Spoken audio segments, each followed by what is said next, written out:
Coma o seu bolo e macarrão sem ter medo. Essa é a promessa de uma bioquímica francesa que fala de impacto glicêmico e agora lançou o seu suplemento milagroso. Uma cápsula que reduziria o impacto glicêmico dos alimentos em 40%. Significa agora que você pode comer o que quiser desde que tome essa cápsula antes.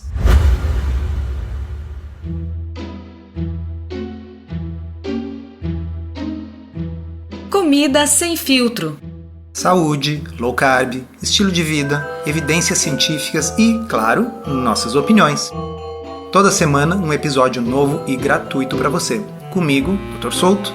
E comigo, Sari Fontana. Para ser avisado a cada novo episódio e receber as referências bibliográficas no seu e-mail, cadastre-se em drsolto.com.br/podcast.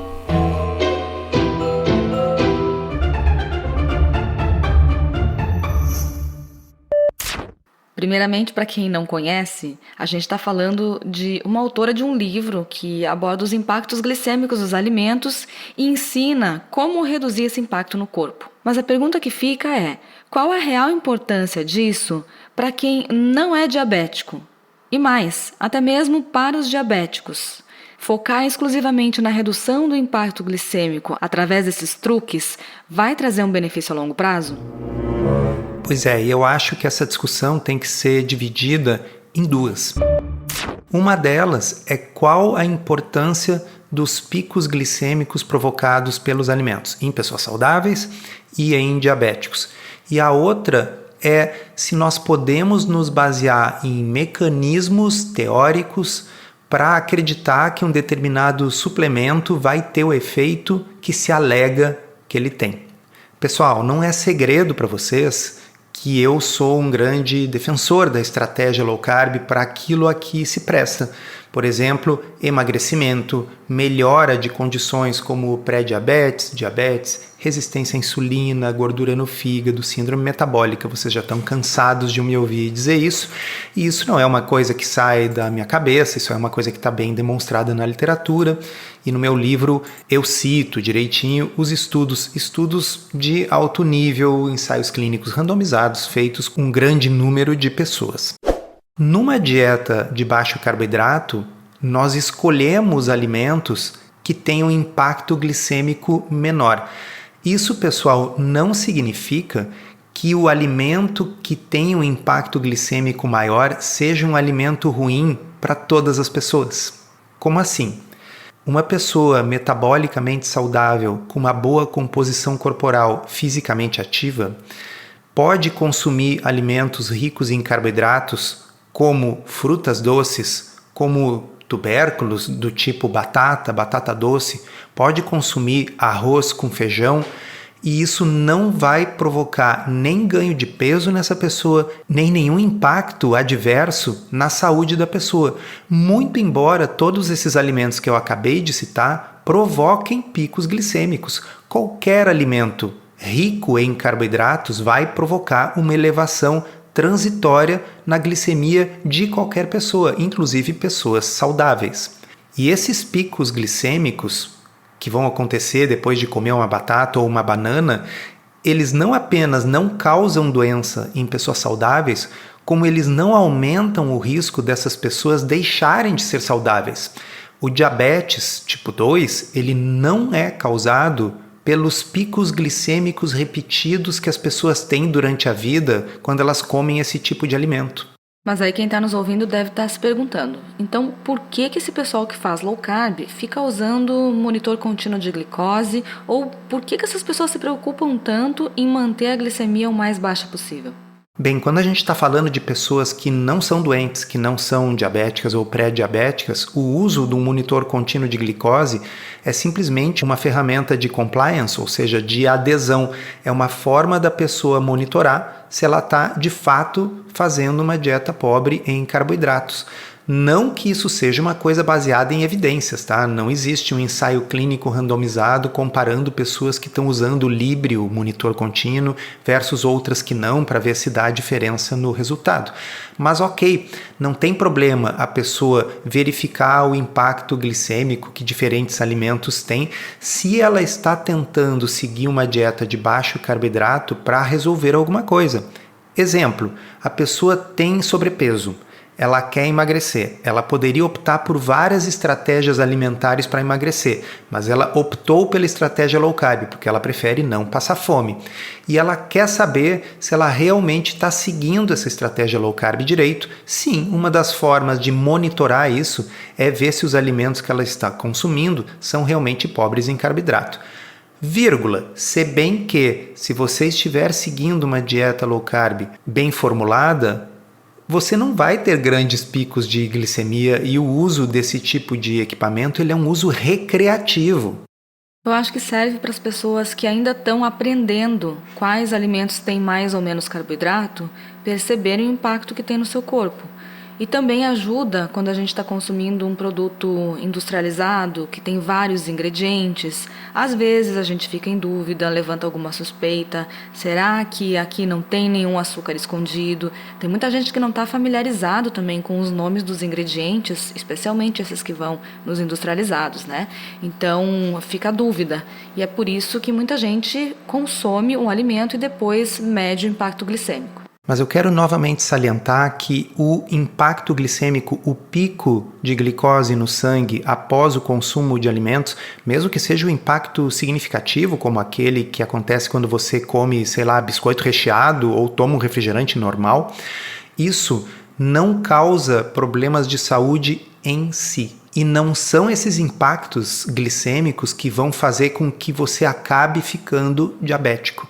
O diabetes tipo 2 é uma doença de resistência à insulina que se desenvolve porque a pessoa acumulou gordura visceral. Então, sim, coisas como biscoito recheado e refrigerante são péssimas para você porque aumenta muito o risco de você engordar, acumular gordura visceral e desenvolver toda sorte de doenças metabólicas. Mas, se você resume o impacto dos alimentos na saúde ao seu impacto glicêmico, e é isso que acontece quando você está monitorando os níveis de glicose, você corre o risco de cair nessa falácia, de que o importante é simplesmente não ter impacto glicêmico dos alimentos, e aí, quem sabe se eu tiver uma pílula que evite isso, eu posso comer de tudo. Isso é uma falácia, por quê? Porque indivíduos saudáveis não são prejudicados pelo impacto glicêmico e a gente daqui a pouco vai falar um pouquinho sobre o que eu penso no que diz respeito àqueles que já são diabéticos.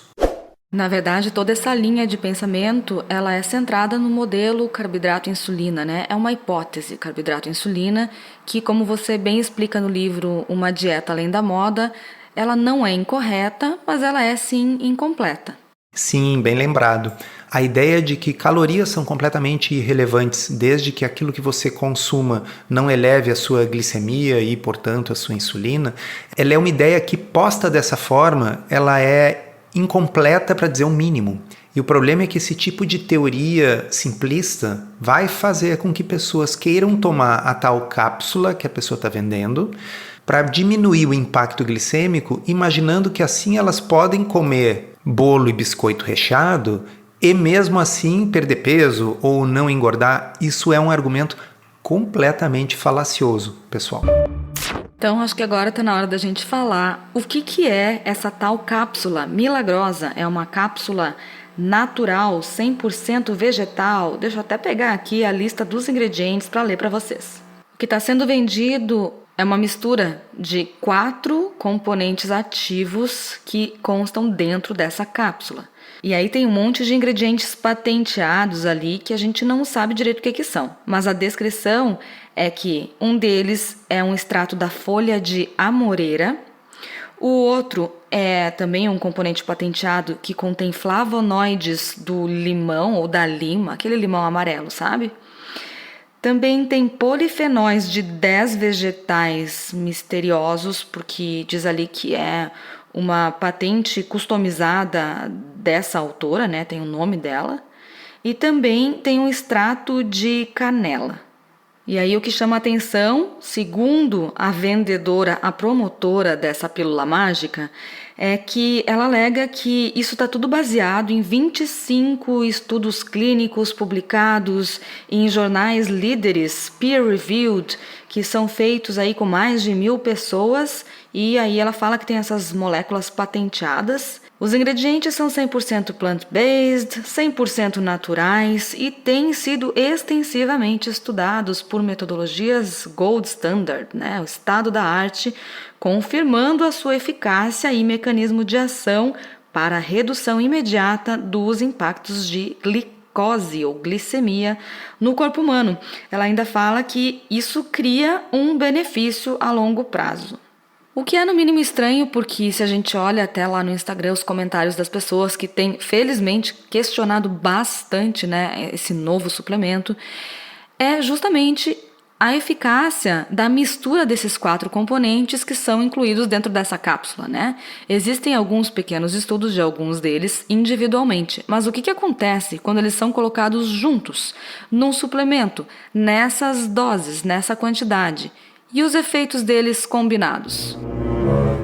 O que nos traz ao segundo tópico que eu mencionei no início desse podcast. Nós temos que falar sobre a questão dos suplementos. Pessoal, as pessoas são muito céticas no que diz respeito à indústria farmacêutica, mas a verdade é que fármacos, quando eles finalmente recebem a aprovação da regulação, seja da Anvisa no Brasil, do FDA nos Estados Unidos, do equivalente europeu, eles foram extensamente testados. Aí sim, em grandes ensaios clínicos randomizados envolvendo muita gente. E antes de chegar nesses ensaios clínicos, eles passaram por estudos de fase 1, que avaliam toxicidade e dose, estudos de fase 2, para verificar se existe alguma evidência de função biológica, para finalmente chegar lá nos randomizados fase 3. E precisa ter pelo menos 2 randomizados fase 3, mostrando eficácia e segurança antes que uma droga chegue no mercado. Mas isso aqui não é droga, é 100% baseado em plantas, é 100% natural. E aí, as pessoas acham que tudo bem, é natural, não veio de uma fábrica, veio de uma planta, então que mal pode fazer? Pois é, sabe o que mais vem de uma planta? Quando vocês pegam um inseticida em casa, deem uma olhada no componente ativo do inseticida, tá ali, ésteres do ácido crisantêmico, da flor. Então existe uma série de substâncias tóxicas na natureza, então não vamos cair na falácia naturalista. O problema, pessoal, é que não existe regulação de suplementos. Eu sei que isso pode chocar muitas pessoas, mas a regulação que existe, ela não é uma regulação que exija nem eficácia e nem segurança, por incrível que pareça. Então é uma coisa extremamente frouxa, uma área cinzenta da legislação, e isso permite que as pessoas façam esse tipo de alegação definitivamente não baseada em evidência e simplesmente saiam vendendo. Muitas vezes vocês me ouvem falar sobre o perigo de se basear em mecanismos, pois é justamente o que ela faz ali. Determinado componente vai reduzir a digestão do amido. Determinado componente vai alterar a secreção de insulina no seu pâncreas. Na verdade, nada disso é o suficiente para que a gente possa fazer as alegações que ela faz. Precisa o quê? Fazer uma formulação dessas e fazer um ensaio clínico randomizado. E as pessoas estão indo lá no Instagram e estão cobrando ela nesse sentido, Sim, e ela mesma respondeu que não foram feitos ensaios clínicos da combinação desses 4 componentes mágicos dentro dessa cápsula e muito menos se sabe qual é o impacto disso a longo prazo. Bem, desses componentes que tem dentro da cápsula, o mais estudado deles é o extrato da folha da amoreira. O extrato da folha da amoreira é um inibidor da alfa-glicosidase, que é uma enzima que digere o amido. Existe já uma medicação que passou por tudo que eu falei, por ensaios clínicos randomizados, aprovada há muitos anos, chamada acarbose. É uma medicação que bloqueia parcialmente a digestão dos amidos e, de fato, diminui o impacto glicêmico. Acontece que quando você vai ver os pequenos estudos feitos com o extrato da amoreira e em seres humanos, há, de fato, uma redução do impacto glicêmico, mas não há redução da hemoglobina glicada. Eu acho que é muito importante para as pessoas saberem o que é essa hemoglobina glicada. A hemoglobina glicada é um exame que vai dar a média da sua glicemia nos últimos 60 a 90 dias. E é o principal exame que a gente vai usar para ver como é que está o controle do diabetes do indivíduo. Mas então, se esses medicamentos como a carbose e o suplemento com extrato de amora da folha da amoreira, se eles reduzem os picos glicêmicos de alguns alimentos, então por que a hemoglobina glicada não melhora? Então, no caso da acarbose, a hemoglobina glicada melhora, mas a acarbose é uma droga aprovada que passou por vários ensaios clínicos randomizados. Já o extrato da amoreira é uma acarbose, entre aspas, mais fraca. O efeito dela na glicemia claramente é um efeito muito modesto, a ponto de não ser clinicamente significativo. Então não basta reduzir apenas um pouquinho os picos glicêmicos. E aí eu sei que a pessoa lá no Instagram está dizendo que essa pílula dela, com essas coisas todas, reduz em 40% os picos glicêmicos. Mas, mais uma vez, cadê os ensaios clínicos? Não existe. Isso é simplesmente uma alegação de uma pessoa que tem uma coisa para vender, né? Sim, ela coloca lá os gráficos, né?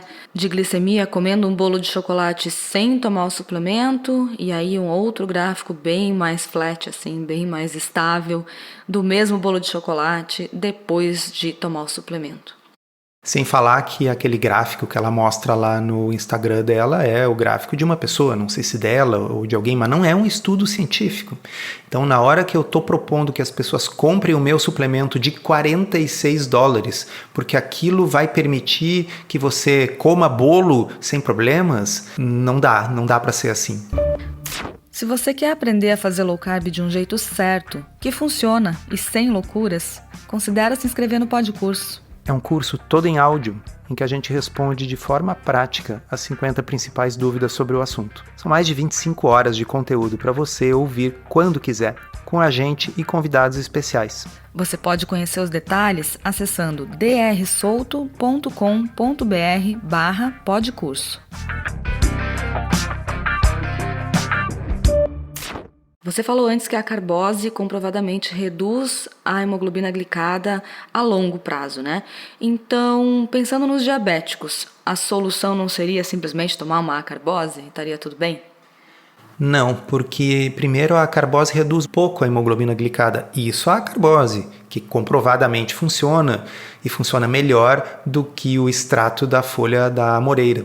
Mas o efeito é pequeno, por quê? Porque é uma fantasia isso, pessoal, uma fantasia de criança mesmo. Eu já comentei aqui que eu, quando era pequeno, eu pensava assim, eu queria ter uma torneirinha no meu estômago para que eu pudesse comer doce e o doce saísse direto pela torneirinha. O pensamento aqui é mais ou menos o mesmo, é um pensamento mágico de que eu vou ter uma pílula que vai acabar com os problemas relacionados a comer aquilo que eu sei que eu não deveria estar comendo.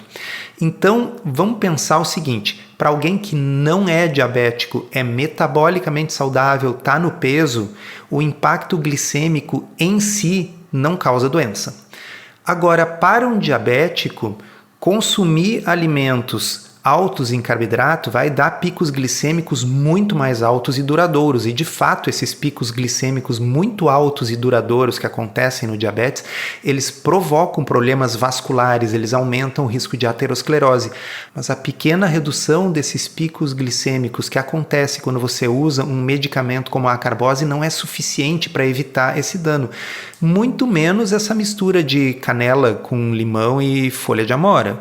Uma outra coisa muito importante é entender que mesmo que você tenha uma medicação que realmente reduza de forma muito significativa o impacto glicêmico dos alimentos ricos em carboidrato, e veja, essa medicação não existe, mesmo que você tivesse, você ainda vai estar consumindo aqueles alimentos ricos em energia, pobres em proteína, que vão favorecer o ganho de peso, dificultar a perda de peso. A glicose elevada é o sintoma mais óbvio dessa doença chamada diabetes tipo 2, mas ela é uma doença de resistência à insulina, de síndrome metabólica, de excesso de gordura visceral. Então, mesmo que existisse um remédio perfeito, que você consumisse o bolo e a glicemia não elevasse, esse bolo ia para onde, pessoal? Em outras palavras, mesmo se você conseguisse manter a glicemia estável o dia inteiro, e aí, por isso, você se permitisse comer tudo o que você quisesse, né? Ultraprocessados, Coca-Cola, tudo liberado, porque afinal, o único foco seria então o impacto glicêmico. Essa pessoa não iria emagrecer, não iria perder gordura visceral e não estaria ficando mais saudável por conta disso. Exatamente. Inclusive, eu gostaria de lembrar de uma medicação que também hoje é muito pouco usada, mas que muitos de vocês devem ter conhecido, o Xenical. Pois é, até já usei esse negócio no passado, viu? Vergonha, mas eu usei. Eu achava que se eu simplesmente não absorvesse a gordura que eu comia, eu poderia comer batata frita e aí eu ia emagrecer. Pois então, o Xenical, o que ele era? Ele era o equivalente do que está se falando aqui, só que para gordura. Uma coisa que impede a digestão das gorduras. O Xenical realmente tem uma certa eficácia nesse sentido, de modo que mais ou menos 30% da gordura que a pessoa come acaba saindo nas fezes. Qual a consequência? Diarreia, e um tipo de diarreia que frequentemente é impossível da pessoa conter, porque ela é uma diarreia feita basicamente de gordura. É um óleo, não tem como segurar. Quem está aqui ouvindo e já usou, provavelmente está tendo lembranças ruins, né, de acidentes constrangedores na rua. O que aconteceria se eu realmente conseguisse bloquear toda a absorção do carboidrato que eu estou comendo? Eu teria diarreia, eu teria cólicas, eu teria gases tremendos, porque aquilo que deveria ter sido absorvido no intestino delgado iria parar todo no intestino grosso, com as consequências que vocês podem imaginar. Então, literalmente não existe almoço grátis, mas pior ainda, não existe sobremesa grátis. Tá certo? Se a gente está consumindo um monte de glicose, ela pode entrar um pouco mais rápido ou um pouco mais devagar na corrente sanguínea, mas ela vai entrar. E se ela não entrasse, ela estaria dando sim diarreias, cólicas e tremenda quantidade de gases. Coisa que provavelmente não acontece com esse suplemento. Por quê? Porque ele evidentemente não tem a eficácia que está sendo proposta. A gente já falou que, em primeiro lugar, não se tem ensaios clínicos desses componentes todos misturados na cápsula, mas nem individualmente eles estão comprovados que funcionam de forma isolada, né? A gente falou também que os suplementos não passam por critérios rigorosos, então eles são produzidos também de uma forma não muito padronizada, o que gera dúvidas sobre a concentração de cada ingrediente dentro dessas pílulas. A gente também não sabe se existe algum potencial de toxicidade a longo prazo e muito menos se eles podem ser realmente úteis. Isso que a Sari falou é muito importante, porque não é porque eu tenho 2 componentes que em algum estudo pequeno mostram um mecanismo pelo qual eles poderiam ser benéficos, que se eu juntá-los numa mesma pílula, eles vão ser mais benéficos ou não vão ser perigosos. Não é assim que a coisa funciona na prática. Vocês querem um exemplo? Digamos que eu tenha 2 componentes dessa pílula que ajam no mesmo mecanismo no corpo. Então, ao invés deles se somarem, eles competem entre si. Um pode diminuir ou anular o efeito do outro. Ou às vezes, quando você combina 2 componentes, eles interagem e podem gerar algo tóxico. Isso não é raro, pessoal. E aí vocês me perguntam, sim, mas isso não é assim com os medicamentos? Claro que é, só que os medicamentos foram testados em fase 1, fase 2 e fase 3. Eles passam por uma testagem rigorosa. Então, é muito comum a gente ter, hoje em dia, medicamentos que você vai olhar e eles são uma associação de 2 ou 3 fármacos no mesmo comprimido. Aquilo não saiu da cabeça de uma pessoa lá no laboratório que resolveu misturar. A combinação teve que ser testada em fase 1, fase 2, fase 3, com 2 ensaios clínicos randomizados mostrando segurança e eficácia antes daquilo chegar no mercado. E aqui vai o alerta, isso não vale só para esse suplemento que nós estamos falando aqui. Você tem que entender que suplementos não são regulados da mesma forma que os medicamentos. Tem muita gente por aí com a ilusão de que medicamentos alopáticos, indústria farmacêutica é uma coisa terrível, então vou usar apenas suplementos.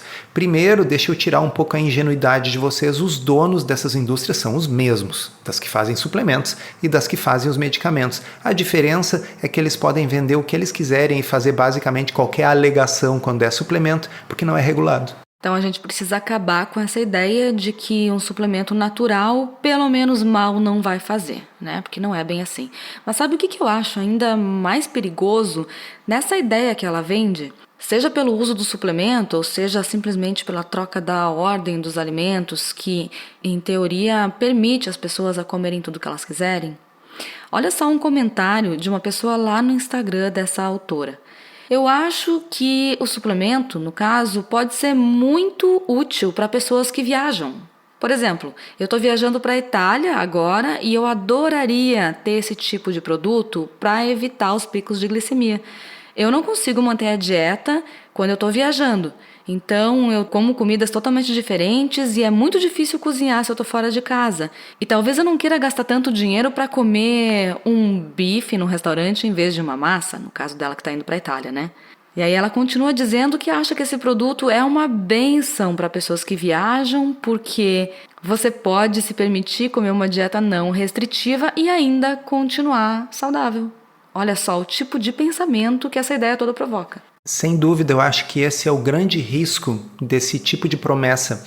A falsa sensação de segurança que as pessoas passam a ter faz com que elas tenham comportamentos de risco baseado nessa ilusão. Isso aí acontece com outras situações também.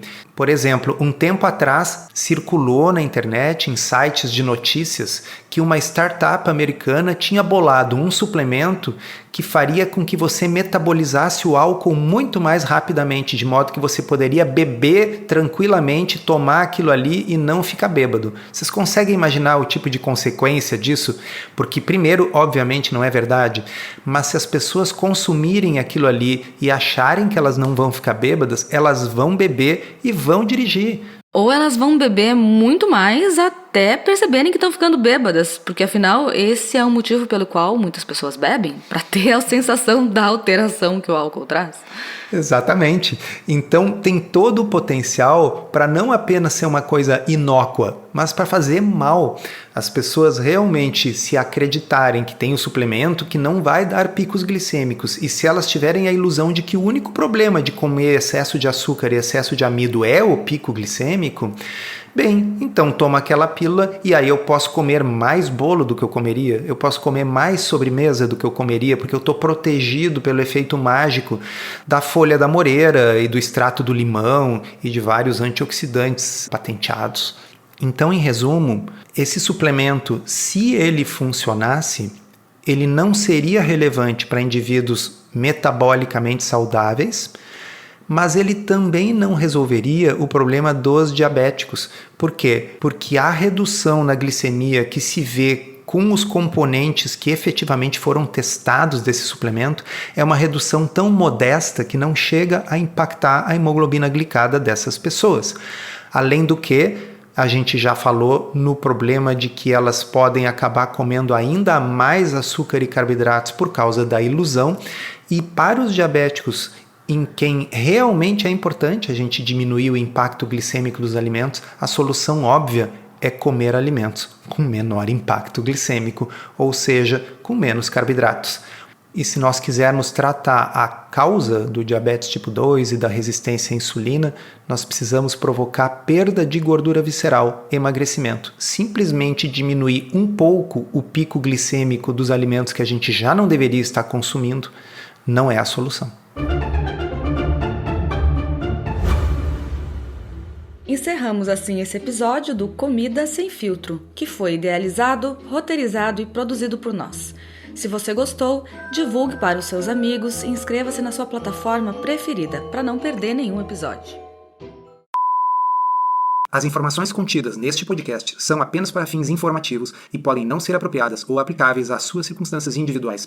Este podcast não fornece aconselhamento médico ou profissional e não substitui a consulta com um médico ou nutricionista. Não use este podcast para diagnóstico ou tratamento médico. Qualquer sugestão é apenas uma recomendação geral, que não é específica para qualquer pessoa ou doença em particular.